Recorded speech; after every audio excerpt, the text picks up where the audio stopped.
Well, thank you, and thank you for joining me here today. As you know, we had a great result in the question that we put to our members as to whether they supported a name change. 80% of our members have endorsed the idea of changing the name from the BC Liberal Party to BC United. As you know, when I launched my leadership race, or the campaign in the leadership race, I made it clear that I was going to bring forward the idea of a new name change to the members. We went through a very robust engagement process. We had our convention with 800 people. 75% of them voted to say, we want to move forward with a name change. We then had over 2,000 submissions to the party on potential names. We sorted through all of that through a committee of the party and came forward with the recommended BC United. We then went back to our membership and gave them the opportunity to individually vote on whether they thought that the name change was a good idea and the particular name was something they would support, and 80% of them have voted in favor of that. And I think that, to me, is a commitment was made and a commitment was kept, and I'm thrilled with the outcome and the result. And with that, I'm happy to open it up to any questions. Thanks, Kevin. We're going to go first over to Rob Shaw. Rob? Could you tell us what BC United means to you and to what the public should take away from that name? Sure. To me, it's about individuals that are united by common principles and values, that we believe a private sector driven economy is the best way to generate revenues for government so that we can fund first class public health, education, and post-secondary services. And the key thing about it is I want this party to be a big tent party.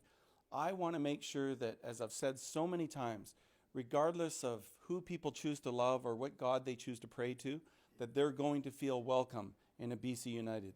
And that's something that was really important to me. United by values, united by a determination to focus on results and outcomes, that's the kind of folks that I think will be drawn to our party. Follow-up, Rob? While you're here, can I ask you about David Eby is being sworn in as the Premier on Friday? What are your thoughts on him as Premier? Well, first of all, I'll just say this. You know, our entire caucus is here this week, doing work. I understand the NDP caucus is apparently here too. And the question I would have is, why are we not in the legislature where David Eby should be standing up and taking questions from the opposition? And instead they've, rigged things so that he only has to be in the legislature for 4 days next week.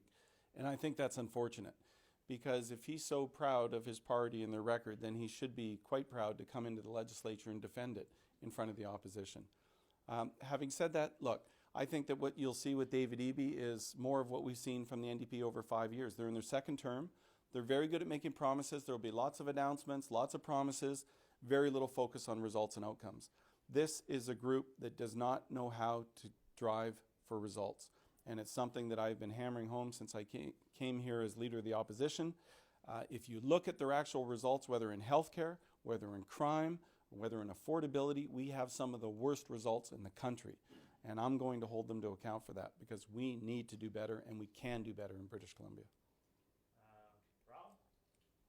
Yeah, hi, Kevin. Just wondering, so that 80%, what does that mean? Is the party changing its name today to BC United? When is this going to happen? No, so part of this process, what we have to do now is we have to have a delegated convention that has to endorse this by a level of 75%. I don't anticipate that'll be a problem. We'll likely do that in January. And once that approval is in place, then it is up to us when we wish to implement this. Now, I've said from the very beginning we're going to be smart about this. And one of the things that we have to be smart about is that we don't control the timing of the next election. And I frankly don't trust David Eby when he says that he's not going to have an election until October 2024, because we saw that the NDP government called an election prior to the fixed election date during the pandemic because they thought it would benefit them. So they will call the election when they think it benefits David Eby, not the public, not the Legislative Assembly or what have you. So we will make sure that we implement it when it makes sense for us. And I'll reserve the right to do that at the moment of our choosing. Follow-up, Rob? On a different note, I wanted to hear your thoughts on mask mandates. There's a press conference at 11 o'clock today with Mr. Dix and Dr. Henry. There's growing concern about these 3 viruses, including COVID. Do you think we should have a mask mandate in schools or elsewhere? No, I don't. But I do think that parents and families absolutely should make the decision that's right for their circumstances. So if you have an elderly individual living in your household, or if you're concerned about your kids, then having them mask is absolutely fine. But that ought to be a choice that families make in consultation with their physicians or their own networks. And I think the public has good enough judgment. I trust them to make the right decision for their own circumstances. Mira Baines, ABC. Kevin, there's some concerns that this name change will also mean a possible further shift to the right. Some people have said that the party is shifting further right on the spectrum. I'm just wondering, what do you say to progressives within the BC Liberal, BC United Party? Well, there's some irony there too, isn't there, Mira? Because a lot of people are accusing me of being too left-wing, which I kind of get a kick out of. But the fact of the matter is, to me, it's never about left or right. It's about just doing the right thing that gets the right outcomes. So if people want to accuse me of being progressive or left-wing because I care a lot about the mentally ill, and I think that what we are doing to the mentally ill, leaving them on the streets to be exploited and abused, is wrong, and that we need to have a newly opened Riverview, compassionate, looking after those folks with 24/7 proper care, not doing what David Eby did and warehouse them into hotels and motels with mentally ill and those with suffering from addictions, creating total chaos in the neighborhoods around, but genuinely looking after folks. To me, that's not a left-wing, right-wing thing. That's just the right thing to do. And we have to acknowledge that we have failed as a society for those that are the most vulnerable. And we have to fix that. And I intend to do that. You have a follow-up, Mira? Sure. David Eby earlier this week said he hinted that they are going to introduce some bills. He said he's going to act quickly on healthcare, public safety, and housing. I'm wondering, do you have any concerns about bills being pushed through in the last 4 days of the legislative session? I have a huge amount of concern. That is ridiculous. I mean, you've got 4 sitting days of the legislature. The only way any bill would be able to get through with that tight a time frame is if they plan on using closure, assuming that they're not just, minor bills that we can easily support. But if he's talking about any large structural changes and he thinks he's going to try and drive that through in 4 days, I can tell you this, that the public is not going to accept that, especially if it involves significant changes to the healthcare system or to housing. I can assure you that we will make a lot of noise about that if he tries to jam something through without proper debate and discussion. Okay, Alec Lazenby, BC Today. I just wanted to also ask, going into session next week, is there any specific questions that you want to ask David right off the bat? What are you going to challenge him about in his first week as Premier? Sure. Well, I'm not going to tip off David Eby as to what I'm going to talk about, but I will say this, that I just want to make sure that we hold him to account for his record. I mean, this is nothing personal. This is just about saying, you've held the job of Attorney General since day one of the NDP administration. You've been responsible, for example, with crime, and we will certainly hold him to account for what we're seeing in the streets right now, which is the worst we've ever seen. 4 people a day in Vancouver being randomly assaulted by strangers. We have, in the spring and in the fall session, every day we've been talking about the changes that this government could make right now to help make our streets safer. They have refused to do so. And, so call me a skeptic, that if he's going to try and pretend that in 100 days he's suddenly going to solve all these problems, that he's been sitting around that table as a cabinet minister as part of the Amen choir for all of the decisions that they've been making, and suddenly he's seen the light and is going to suddenly change direction, just count me as a skeptic if that's going to be the attempt. Follow-up, Alec?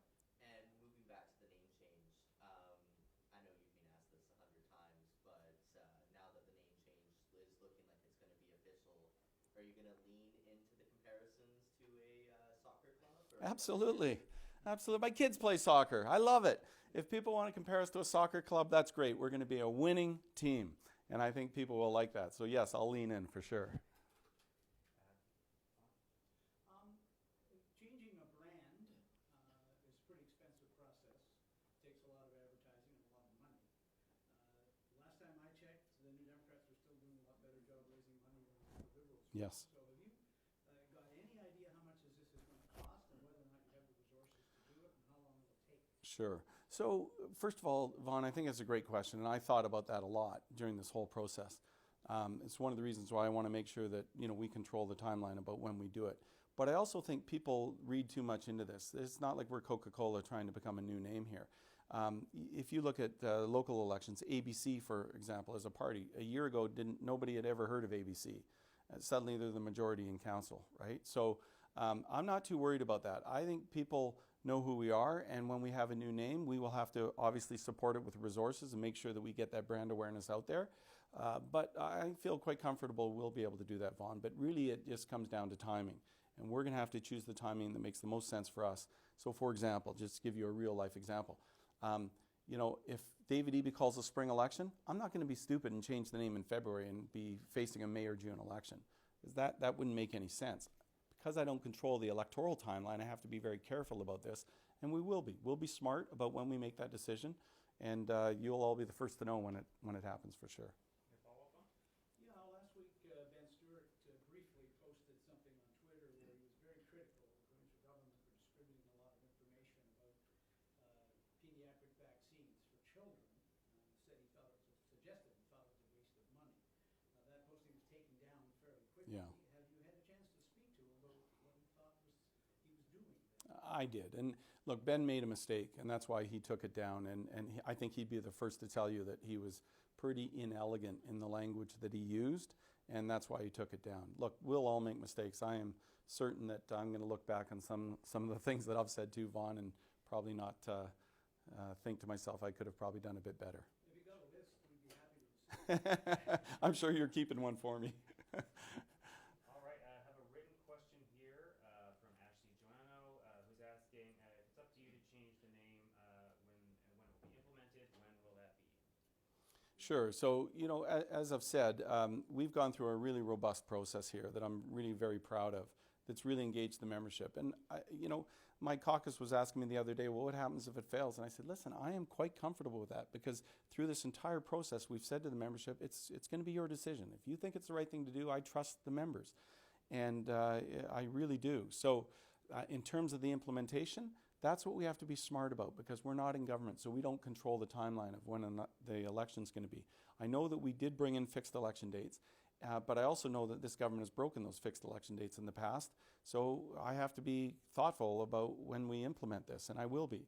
But I'll make sure we do it at a time that is favorable to our choosing, and at a time when we've got the ability to make sure we got the resources to back it up and make sure it's a success. And then just a follow-up from Ashley, she's asking what the size of our BC Liberal membership is and what the turnout for the vote is. Well, we had just over 8,100 members that voted in this process. To put that in perspective, that represents about 75% of the entire NDP membership prior to their tainted leadership race. So I think that gives you some perspective. But look, we have 45,000 members, so that represents, my quick math is just under 20% of the total membership. That's not surprising. We did have a bunch of new members that come in during the leadership race. They haven't got quite the same kind of history with the party as some of the longtime members of the party do, so they may not have taken the same level of interest in this, but I'm really satisfied, frankly, with that turnout. We had 3 days in which we gave people to vote, and I think getting almost 20% of the voters to participate is a success. Great, thanks. We're going to go to Binder on the line. Binder, you can unmute. Hi, Kevin. Just wanted to ask you, as you know, we're getting an update in a short little while with regards to the flu and vaccination program here in BC. Just wondering, with the concerns that you've been hearing with regards to that, what are you hoping to hear this morning? Well, I suspect we'll hear something along the lines of what Dr. Bonnie Henry has talked about before, where she does not see a need for a mask mandate. I would agree with her in that recommendation, just because I think, frankly, it would be very, very difficult to enforce. Whether we like it or not, I think a lot of the public is just really tired of all this. They've been very, very good. But I think what's important is that parents and families and individuals that have concerns about their social group or just about their own particular health situation ought to absolutely wear a mask and have the right to do so. And I would hope that the public will be generous and not be critical of those that make those decisions. Remember, we don't understand all the implications of why someone may choose to wear a mask, and they may have themselves. They may be compromised medically, or they may have someone in their household that is. So I just hope the public will be generous and understanding about the fact that many people will be choosing to wear masks, and I absolutely support the right to do so. But I do think it's a decision that individuals and families ought to be able to make on their own. Do you have a follow-up, Bender?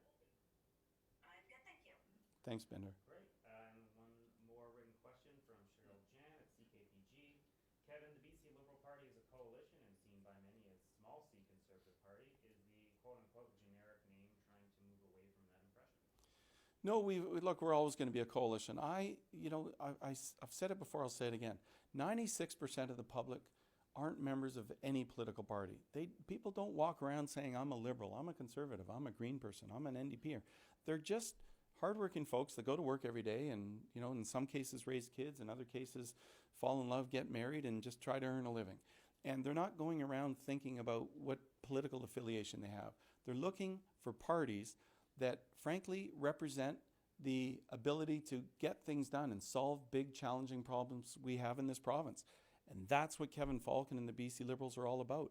We want to make sure that we fix problems, that we focus on results and outcomes. And I think if we do that, and if we've got policies that are credible and bold, that we'll get a majority of the public to support us, that 96% who don't identify with any political party and just say, you know what, I don't like everything about Kevin Falcon and their party, but there's enough there that I can really agree with and get behind. And that's how we're going to get support. And I believe with humility, that's how we'll form the next government.